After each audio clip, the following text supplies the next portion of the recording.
Hello friends, I am Vandana Khatri. Welcome to my channel. तो हम कर रहे थे chapter 4 change in profit sharing ratio, और आज हम इसकी फोर्थ एडजस्टमेंट्स डिस्कस करेंगे, that is revaluation of assets and reassessment of liabilities. तो रीवैल्यूएशन का मतलब है कि again we are finding out the value of assets, यानी कि एसेट्स की रिवाइज्ड और चेंज वैल्यू हम फाइंड आउट कर रहे हैं। एंड रीअसेसमेंट ऑफ लाइबिलिटीज़ का मतलब है again we are assessing the amount of liabilities, यानी कि फर्म में अब कितनी लाइबिलिटीज़ हैं तो we are finding out that amount.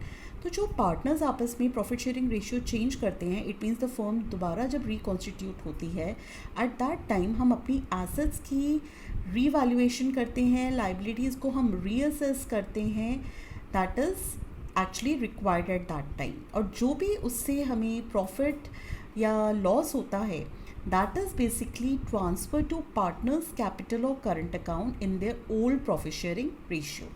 अब क्या रीज़न है कि जो रीवैल्यूएशन हो रहा है हमारे एसेट्स का, और जो हम रीअसेस कर रहे हैं अपनी लाइबिलिटीज़ को, वो या तो वो इंक्रीज़ होगा या वो डिक्रीज़ होगा इनकी वैल्यू में, यानी कि मेरा एसेट इंक्रीज़ भी हो सकता है, मेरा एसेट डिक्रीज़ भी हो सकता है। Similarly my liabilities might increase और they might decrease up to the date of change in profit sharing ratio, यानी कि जिस डेट तक मैं अपनी रेशियो को चेंज नहीं करती, टिल देन मेरे एसेट्स या लाइबिलिटीज़ में या तो इंक्रीज़ या डिक्रीज़ हो सकता है। तो for finding out that increase और decrease, I just want to know the new values, और जिस डेट पे मैं प्रॉफिट शेयरिंग रेशियो चेंज कर रही हूँ अपनी फर्म में, on that date it is very essential to know that increase और decrease in the value of assets and liabilities. तो इसीलिए हम एक revaluation account बनाते हैं to show all these increases and decreases in the value of the assets and liabilities. और ये जो भी इंक्रीज और डिक्रीज हो रहा है, ये पार्टनर्स में शेयर किया जाता है इन the old profit sharing ratio, right. अब लेट्स स्टार्ट कि जब पार्टनर्स आपस में प्रॉफिट शेयरिंग रेशियो को चेंज करते हैं, एट दैट टाइम सबसे पहले हम क्या कर रहे हैं, एसेट्स को रीवैल्यू कर रहे हैं, यानी कि एसेट्स के वैल्यूज़ निकाल रहे हैं। फॉर एग्जांपल, मेरा जो एसेट था मशीनरी, वो 1 लाख था। अब उस 1 लाख पे मेरा 20,000 डेप्रिसिएशन चार्ज करना है मुझे, तो 1 lakh minus 20,000 is my new value is 80,000, यानी कि मेरा एसेट क्या हो गया, डिक्रीज़ हो गया। तो माई न्यू वैल्यू इज़ 80,000। तो यानी कि अब मैं अगर जिस डेट पे मेरी बैलेंस शीट बनानी है, जब मेरी प्रॉफिट शेयरिंग रेशियो चेंज हो गई है, एंड ऑन दैट डेट अगर मैं अपनी एसेट को देखूँ तो मेरी एसेट कितना है उस टाइम, मेरे पास 80,000 एंड नॉट 1 लाख। तो मेरी रिवाइज वैल्यू क्या है, 80,000। Liabilities are reassessed. लाइबिलिटीज़ को भी हम फाइंड आउट करते हैं कि भाई कितनी लाइबिलिटीज़ रहेगी। अब मेरे क्रेडिटर्स जो थे पहले 80,000 थे, मगर अब वो 60,000 हो गए क्योंकि मैंने 20,000 पे कर दिया। तो एट दैट टाइम जो मेरे क्रेडिटर्स थे 80,000 के, वो कितने कम हो गए, लेस हुए 20,000 से। तो ये डिक्रीज़ जो है मेरी लाइबिलिटी में, इनको मुझे क्या करना है, reassess to find the exact amount of liability. तो अब मेरी लाइबिलिटी कितनी रहेगी क्रेडिटर्स की, 60,000। तो इसके बाद जो भी मुझे गेन और लॉस होता है, that I will be finding out. तो जो भी गेन और लॉस हुआ मुझे इस इंक्रीज़ इन एसेट या डिक्रीज़ इन एसेट और इंक्रीज़ और डिक्रीज़ ऑफ लाइबिलिटी से, उस गेन और लॉस को हम पार्टनर्स में डिस्ट्रीब्यूट कर देते हैं in the old profit sharing ratio. That is basically this gain और loss will be either credited और debited to partners capital accounts. और वो किस रेशियो में हम करते हैं, ओल्ड प्रॉफिट शेयरिंग रेशियो। अब पार्टनर्स जो हैं वो डिसाइड कर सकते हैं कि वो बुक्स में या तो revise value of assets and liabilities show करेंगे, दूसरा they may decide that they will not record the revise values of assets and liabilities. Revise value का मतलब है जो चेंज हो गई है वैल्यूज़, उसको रिकॉर्ड कर भी सकते हैं, उसको रिकॉर्ड नहीं भी कर सकते। तो दे मे डिसाइड एनीथिंग। तो आज जो है हम फर्स्ट पॉइंट पे फोकस करेंगे, that is when they decide to record the revised values of assets and liabilities. तो आज हम फर्स्ट पॉइंट पे फोकस करेंगे। तो let's know, when revised values of assets and liabilities are to be recorded in the books, at that time हम एक account बनाते हैं, and that account is basically the revaluation account, जिसको आप profit and loss adjustment account भी कहते हैं। तो रिवाइज वैल्यू किस में शो की जाती है, to revise value of assets and liabilities जो हम रिकॉर्ड कर रहे हैं वो किस में शो किया जाएगा, रीवैल्यूएशन अकाउंट में। तो रीवैल्यूएशन अकाउंट क्या हो गया, revaluation account is an account in which we record the increase in value of the assets and decrease in value of the liabilities on the credit side, and decrease in value of the assets and increase in the amount of liabilities on the debit side. तो increase decrease जो भी हमारी liabilities और assets में हो रहा है वो हम इस अकाउंट में ट्रांसफ़र करते हैं, and that is basically the revaluation account और profit and loss adjustment account. तो हम इन सिंपल वर्ड्स कह सकते हैं जो हमारा revaluation of assets and reassessment of liabilities are recorded in an account which is called revaluation account. और इस अकाउंट पे हम कुछ अनरिकॉर्डेड एसेट्स और अनरिकॉर्डेड लाइबिलिटीज़ को भी कंसिडर करते हैं.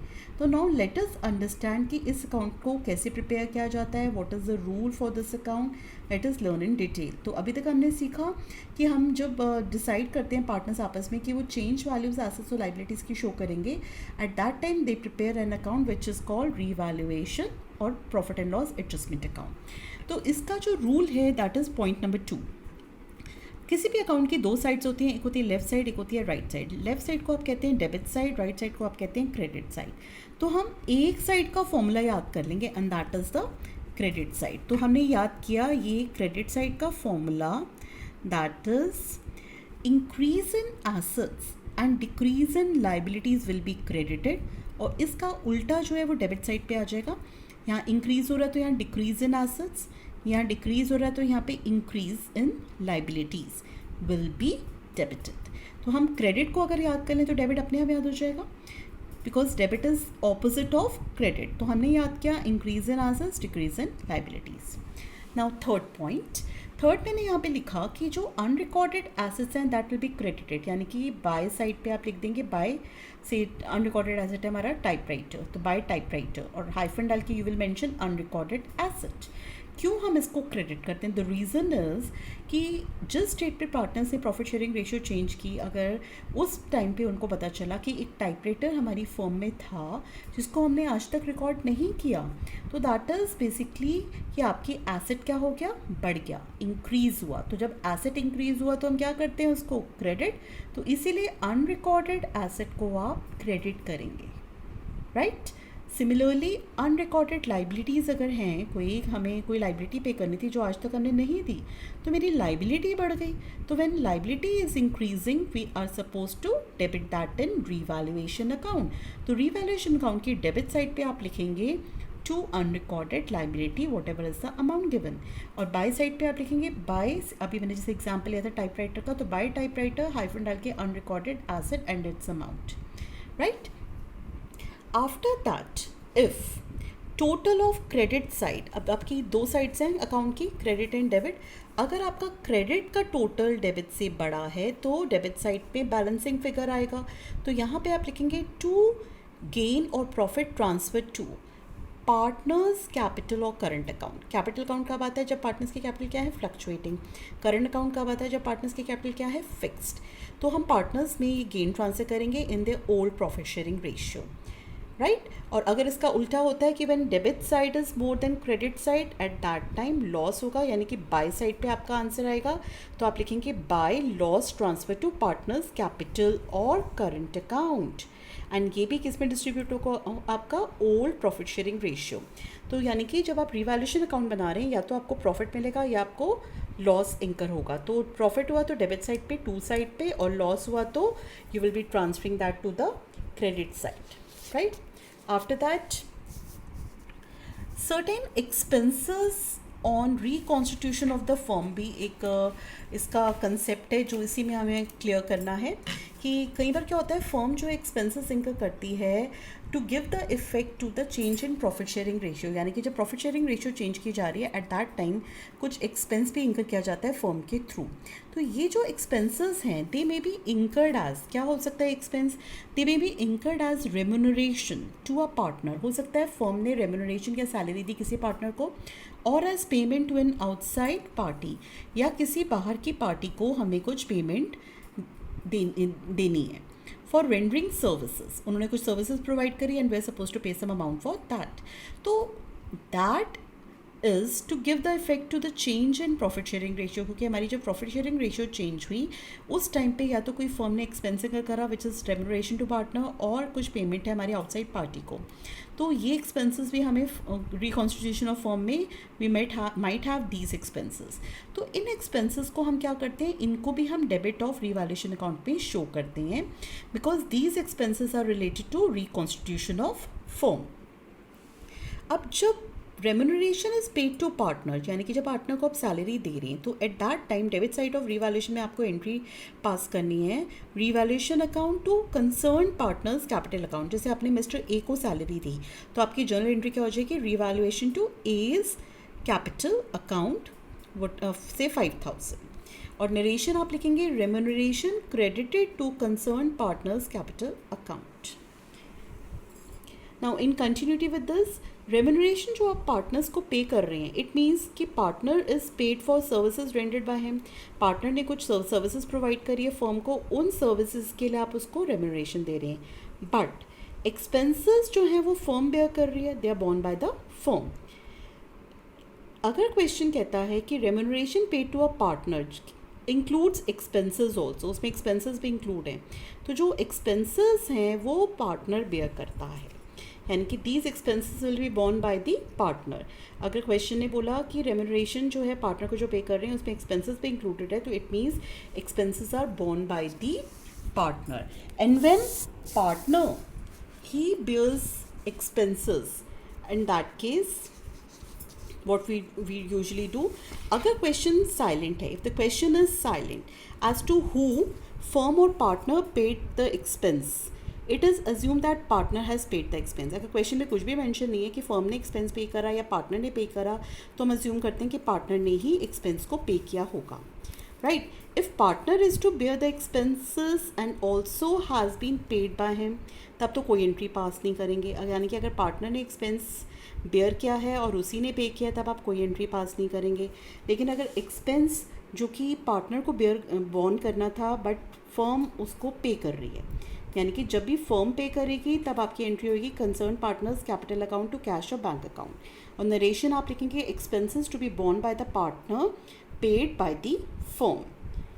सेकेंड केस इसमें when expenses are incurred and paid by firm, जब फर्म इंकर कर रही है, फर्म ही पे कर रही है, तो आपकी एंट्री होगी रीवैल्यूएशन टू कैश और बैंक अकाउंट, क्योंकि एक्सपेंसेस जो है वो फर्म बेयर कर रही है। नरेशन आप लिखेंगे expenses for reconstituting the firm, यानी कि जब एक्सपेंस जो है फर्म ने इंकर करा, फर्म ने पे करा, आपकी एंट्री रीवैल्यूएशन टू कैश, और ऊपर तक कि आपके जो एक्सपेंसेस हैं they are borne by the partner, लेकिन फर्म पे कर रही है, तो हमारी एंट्री क्या थी, concern partners capital account to cash account और bank account.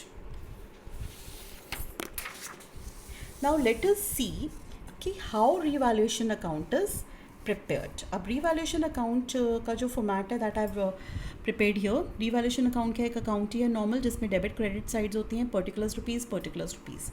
Now debit side और क्रेडिट साइड में हमें कुछ आइटम्स शो करने हैं।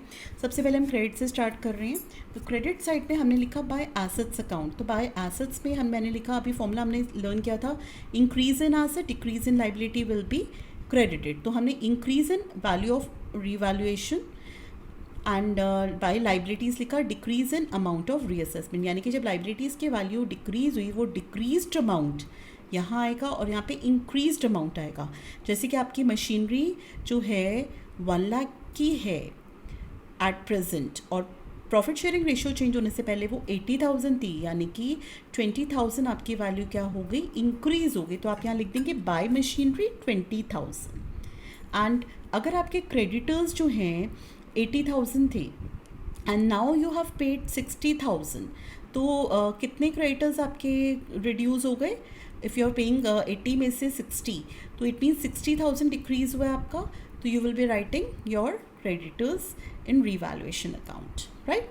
सिमिलरली जो आपके एसेट्स हैं, एसेट्स को यहाँ पे क्रेडिट का मैंने आपको बोला था increase in asset decrease in liabilities, और डेबिट साइड पे आप दिखाएंगे decrease in value of on revaluation of assets, increase in amount of reassessment of liabilities, इसका ऑपोजिट इस साइड आ जाएगा।